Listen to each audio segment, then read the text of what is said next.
warahmatullahi wabarakatuh. Banyak sekali keutamaan dalam menghafalkan Al-Quran.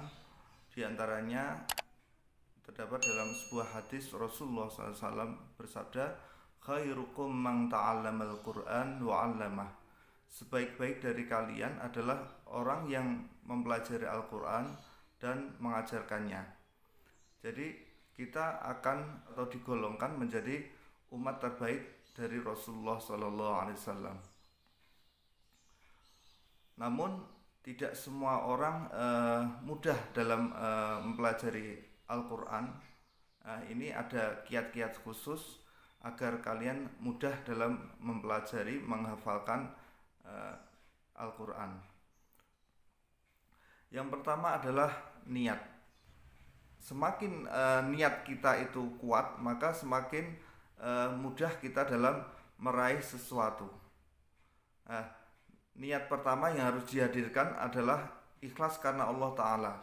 Apabila niatnya karena Allah atau lillahi ta'ala, maka insya Allah akan dimudahkan dalam menghafal dan mempelajari Al-Quran. Yang kedua adalah menghadirkan motivasi. Apa motivasi kita menghafal Al-Quran? Coba niatkan menghafal Al-Quran minimal untuk membahagiakan orang tua kita. Nabi Muhammad SAW pernah berkata bahwa ridho Allah itu tergantung ridhonya orang tua. Pada hari kiamat nanti, seorang ahli Quran akan disampaikan kepada orang tuanya. Ketika akan masuk surga, perintah pertamanya gandeng ayah ibunya. Kalau selama hidup tak bisa membahagiakan orang tua, minimal bacakan Al-Quran untuknya. Jadi motivasinya, saya ingin jadi ahlul Quran, saya ingin bahagiakan kedua orang tua, saya ingin sekeluarga jadi ahlul Quran. Atau motivasi-motivasi yang baik lainnya juga bisa.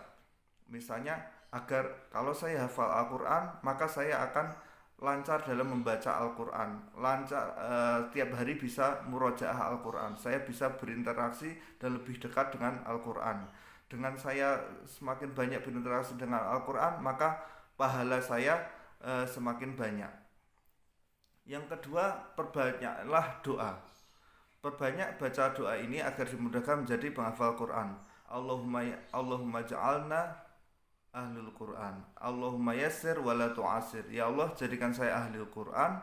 Mohon permudahlah, jangan dipersulit.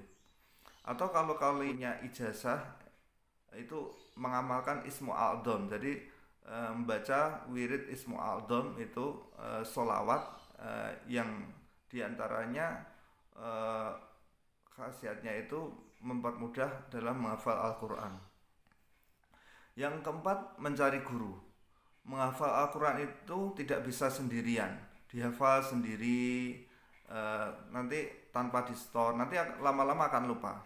Harus ada guru, karena kita tidak akan tahu jika kita salah. Mungkin perasaan kita sudah benar, tapi sebenarnya masih salah. Nah, di sini peran guru yang akan mengoreksi kesalahan-kesalahan kita, yang akan memotivasi kita dan membimbing kita agar berhasil dalam menghafalkan Al-Quran. Kalau sendiri saja mungkin bisa hafal, tapi saya yakin tidak berselang lama akan lupa lagi. Yang kelima, mencari waktu yang tepat untuk menghafal.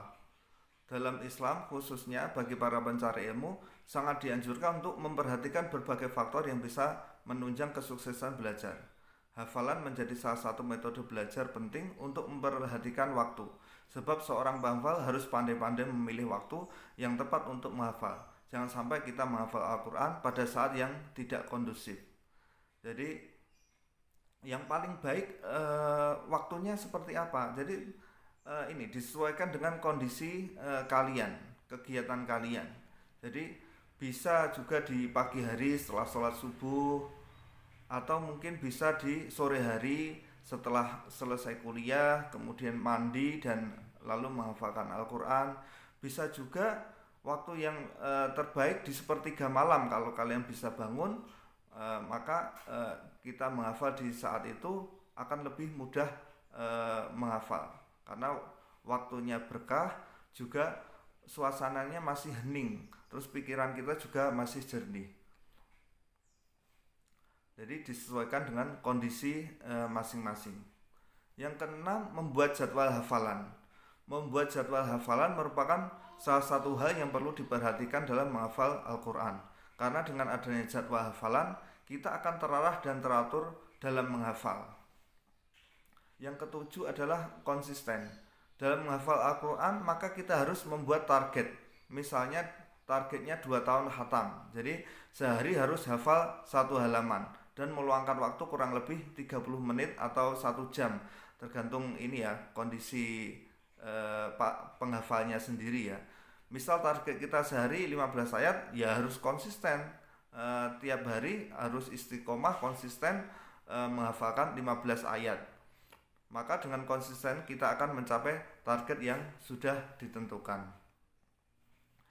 Cara menghafal dan memelihara Al-Quran. Yang pertama, memilih satu mushaf Al-Quran. Nah, ini penting karena ketika kita melafalkan ayat-ayat Al-Quran itu seolah-olah Al-Quran itu ada di hadapan kita. Oh, ini di awal halaman. Oh, ini di tengah halaman. Oh, ini di akhir halaman. Atau kita juga bisa menandainya. Jika kita sering keliru di tempat-tempat tersebut, maka kita bisa menandainya dengan pensil atau dengan stabilo. Sehingga jangan sampai ketika sampai ayat itu kita salah lagi seperti itu. Jadi sangat penting memilih satu mushaf Al-Quran yang kalian sukai. Di sini seyogyanya Al-Quran itu yang 10 lembar ya. Jadi satu juznya itu 10 lembar. Satu juznya itu 20 halaman atau 10 lembar. Sehingga ini memudahkan untuk target. Kan ada ya Al-Quran yang 8 lembar dalam satu juz. Itu saya sarankan yang satu juznya itu 10 lembar. Yang kedua adalah dibaca berulang-ulang. Jadi sebelum kalian menghafal, dibaca berulang-ulang dulu. Dibaca berulang-ulang dulu 10 kali. Misalnya 10 kali kok masih agak susah, 20 kali. 20 kali kok masih susah, 30 kali. Dan seterusnya. Jika kita sudah membacanya itu terasa mudah, jadi membacanya ini harus pelan-pelan diperhatikan sendiri tajwidnya ya. Jika sudah terasa enak dalam membaca, kemudian baru menghafal. Yang ketiga adalah menghafal sedikit demi sedikit. Ada 3 surat Al-Kafirun, surat An-Nasr, surat Al-Masad. Ini tidak bisa kita menghafal langsung 3 surat seperti ini. Jadi harus sedikit-sedikit. Misalnya ini surat Al-Kafirun dulu dihafalkan. Qul ya ayyuhal kafirun, dibaca berulang-ulang. Qul ya ayyuhal kafirun. Jika kita sudah bisa melafalkan 3 kali tanpa melihat, maka sudah dianggap hafal. Kemudian baru melanjutkan la a'budu ma ta'budun, la a'budu ma ta'budun. Begitu seterusnya. Jika sudah bisa melafalkan 3 kali tanpa melihat, maka sudah dianggap hafal. Kemudian jangan langsung ke ayat ketiga. Jadi diulangi lagi dari ayat pertama. Qul ya ayyuhal kafirun, la a'budu ma ta'budun. Jadi dirangkai. Kalau belum bisa merangkai berarti belum hafal. Kalau sudah bisa merangkai dan 3 kali bisa melafadzkannya 3 kali tanpa melihat atau 5 kali tanpa melihat, maka boleh melanjutkan ke ayat berikutnya. Wala antum abiduna ma a'bud. Begitu seterusnya sampai 1 surat. Nah, lah kalau ini ya, 1 suratnya surat ini apa? Surat dalam juz amma itu kan pendek-pendek ya. Lah kalau panjang-panjang gimana? Nah, ini kalau misalnya ini Al-Buruj. Ini kan agak panjang ya. Mungkin kalian ada yang mampu menghafalkannya 1 kali duduk itu bisa hafal 1 halaman seperti ini. Ada juga yang tidak. Jadi ini bisa dicicil setengah dari satu halaman ini, kemudian besoknya lagi dilanjut. Kalaupun ini bisa satu halaman sekali duduk, itu juga sebaiknya setengah halaman dulu. Wassama'i dzatil buruj, hafal. Kemudian dilanjutkan wal yaumil mau'ud, hafal. Dilanjutkan terus sampai ayat ke-9 atau ke-10 ini. Kemudian dirangkai lagi, dihafalkan dari ayat pertama sampai ke-9 atau ke-10. Kalau itu sudah bisa merangkai dari ayat 1 sampai 9 atau 10, baru kemudian melanjutkan ayat ke-10 atau ke-11 setelahnya ya.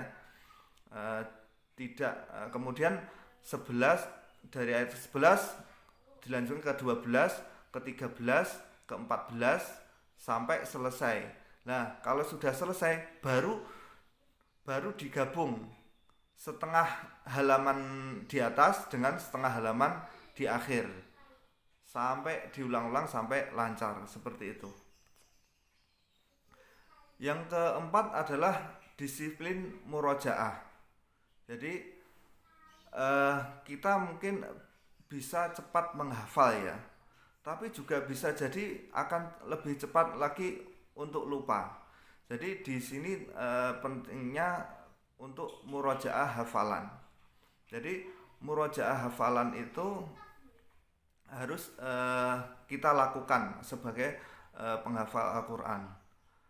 Murojaah yang pertama bisa kita dengan membaca Al-Quran. Misalnya kita target masing-masing ya, saya harus membaca Al-Quran satu hari 1 juz. Boleh langsung sekali duduk 1 juz, atau lebih baik lagi di breakdown.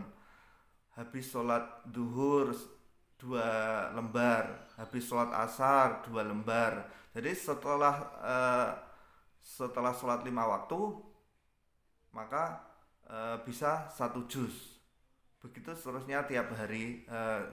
Hari ini juz 1, besok juz 2, besoknya lagi juz 3, dan seterusnya sampai khatam. Yang kedua, murojaah yang kedua adalah dengan simaan.